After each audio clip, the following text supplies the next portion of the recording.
A origem da vida é um tema difícil de estudar e também pouco conhecido, mas apesar disso, existem algumas teorias que tentam explicar este fenómeno.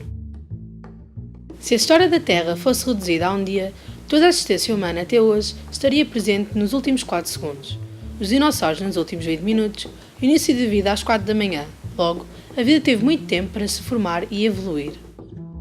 A origem da vida pode ser explicada através de teorias tais como a biogênese, a panspermia e a teoria do aparinho. A biogênese diz que a vida só pode ser criada através de outros organismos vivos. A panspermia defende que a vida surgiu a partir de micro-organismos oriundos de outros locais do universo. São teorias mal suportadas devido ao efeito dominó produzido pela própria teoria, visto que não explicam o aparecimento do primeiro organismo vivo. Com a experiência de Stanley Miller, foi possível provar que através de matéria inorgânica que existia na Terra primitiva, se pôde formar matéria orgânica.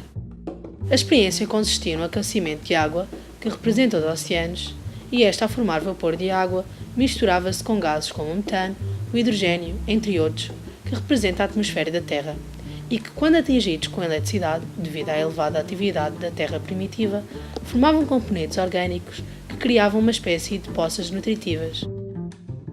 Agora, com estas moléculas orgânicas que podem ser aminoácidos, nucleótidos, entre outros, estas podem interagir entre si e formar moléculas mais complexas como proteínas e RNA.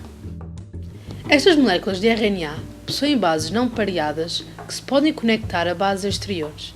Após se unirem, quando a temperatura aumentar, as cadeias vão separar-se e formar 2 cadeias de RNA.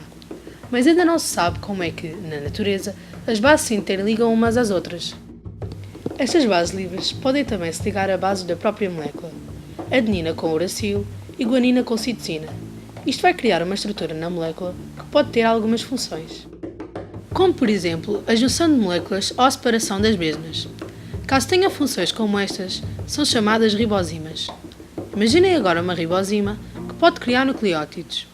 A zona perto dela estaria saturada destes, logo teria uma maior hipótese de se reproduzir e prosperar em relação às outras cadeias, criando uma seleção natural que leva à evolução.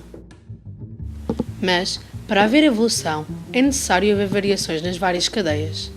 Estas variações são causadas por mutações que podem alterar completamente a função de uma cadeia.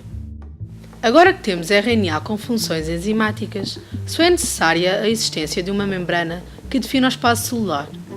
Esta membrana pode ser formada por ácidos gordos que podem ter sido criados no mesmo caso da experiência de Stanley Miller. Estas moléculas em grande quantidade formam esferas ocas que são o ambiente perfeito para o RNA. Apesar destes organismos não se poderem reproduzir, através da evolução podem levar a novos organismos que se podem multiplicar. Com estas formas primitivas de células, podemos criar as bactérias e toda a diversidade de vida que existe hoje em dia na Terra. Só é necessário tempo.